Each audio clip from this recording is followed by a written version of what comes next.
Have you ever wondered what it would be like to embark on a solo adventure, only to find yourself in the midst of a real-life horror story?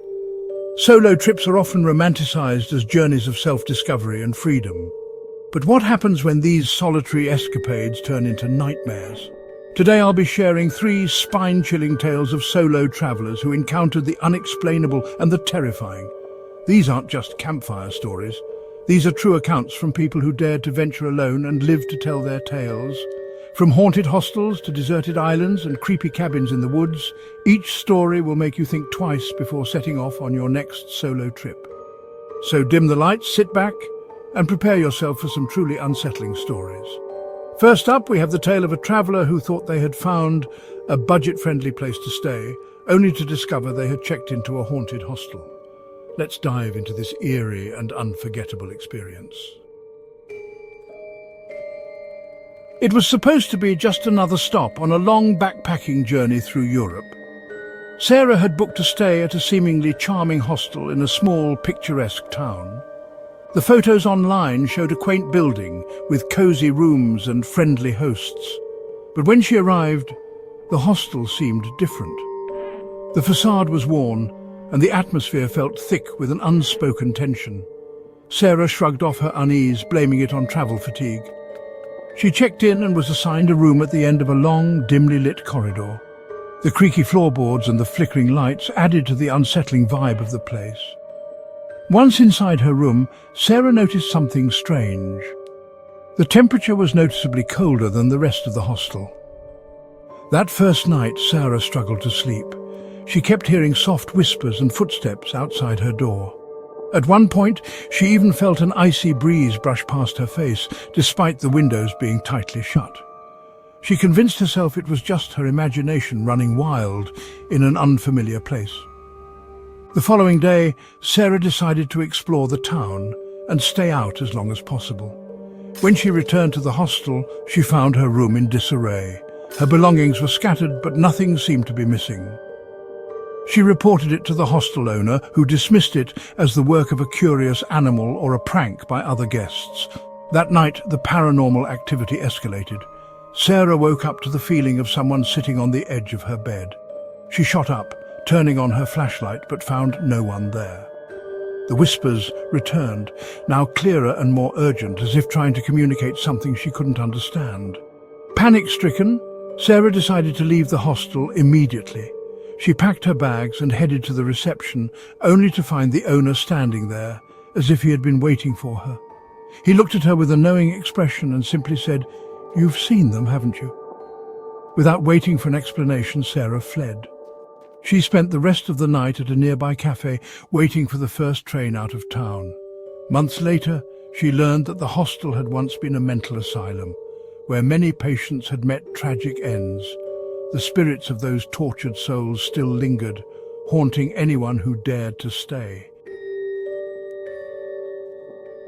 Michael had always been an adventurer.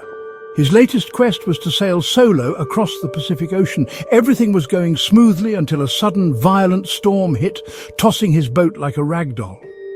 After hours of battling the relentless waves, Michael was thrown overboard and washed up on a deserted island. Dazed and exhausted, Michael surveyed his surroundings.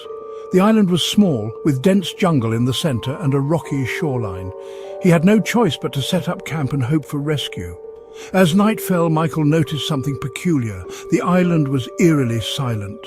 No birds, no insects, just an oppressive quiet. Over the next few days, Michael explored the island looking for food and fresh water. He found an old abandoned hut, deep in the jungle. It looked like it had been there for decades, maybe longer.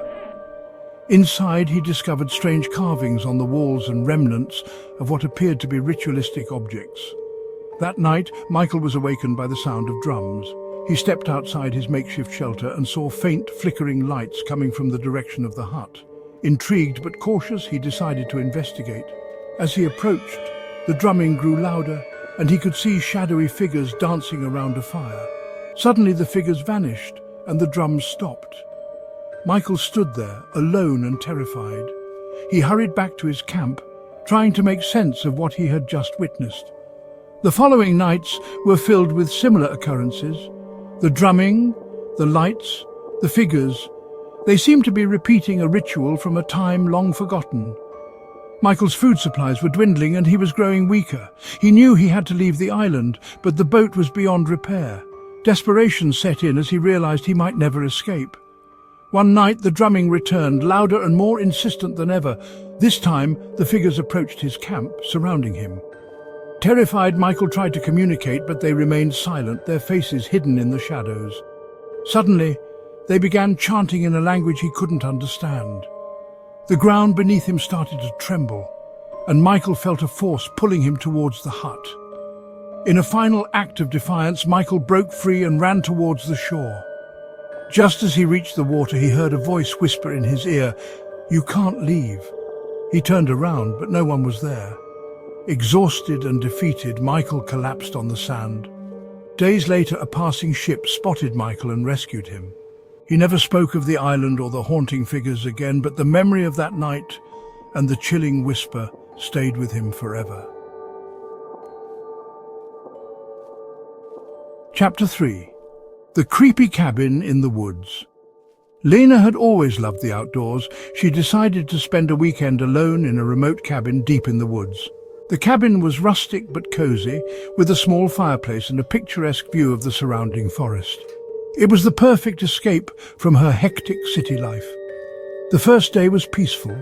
Lena hiked through the forest, enjoying the fresh air and the sounds of nature. As night fell, she settled in with a good book by the fire. But as the flames flickered, she started to feel uneasy. The cabin, once inviting, now seemed to close in on her. Lena brushed off her anxiety and went to bed. But her sleep was disturbed by strange noises. She heard what sounded like footsteps outside the cabin, followed by a faint tapping on the window. She got up to investigate, but found nothing. The forest was pitch black, and the sounds had ceased. The next day, Lena found odd markings around the cabin. They looked like symbols carved into the wood, but she couldn't decipher their meaning. That night, the disturbances grew worse. The tapping returned, more insistent this time. She felt like she was being watched. Desperate for answers, Lena decided to explore the area around the cabin. She discovered an old, overgrown path leading deeper into the woods. Following it, she came across a clearing with a circle of stones and more of those strange symbols.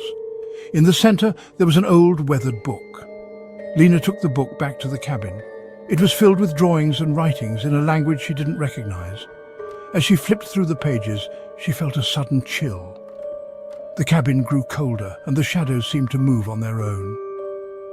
That night, Lena was jolted awake by a loud bang. The door to the cabin had swung open, and a cold wind blew through the room. She grabbed a flashlight and cautiously stepped outside. The forest was eerily silent, but she could sense something was out there, watching her. Lena's flashlight beam caught a glimpse of a figure standing at the edge of the clearing. She called out, but it didn't respond. Instead, it slowly started to move towards her. Panicked, Lena ran back into the cabin and locked the door. The figure stood outside, staring through the window. The following morning, Lena decided she had had enough. She packed her things and left the cabin, vowing never to return. As she drove away, she glanced in the rearview mirror and saw the figure standing at the edge of the woods, watching her leave. To this day, Lena doesn't know what she encountered in those woods. But she's certain that whatever it wasn't human. The memory of that chilling weekend haunts her, a constant reminder of the unknown lurking in the shadows. And there you have it. 3 chilling solo trip horror stories that prove sometimes the most terrifying experiences are the ones we face alone. If you're planning a solo adventure, remember to stay vigilant and trust your instincts. The world is full of mysteries, and not all of them are friendly. Do you have a spine-tingling story of your own? Share it in the comments below. We'd love to hear about your eerie encounters and unexplained experiences. As always, stay safe and keep exploring. But be mindful of what might be lurking in the shadows. With that said, thanks for watching, and until next time.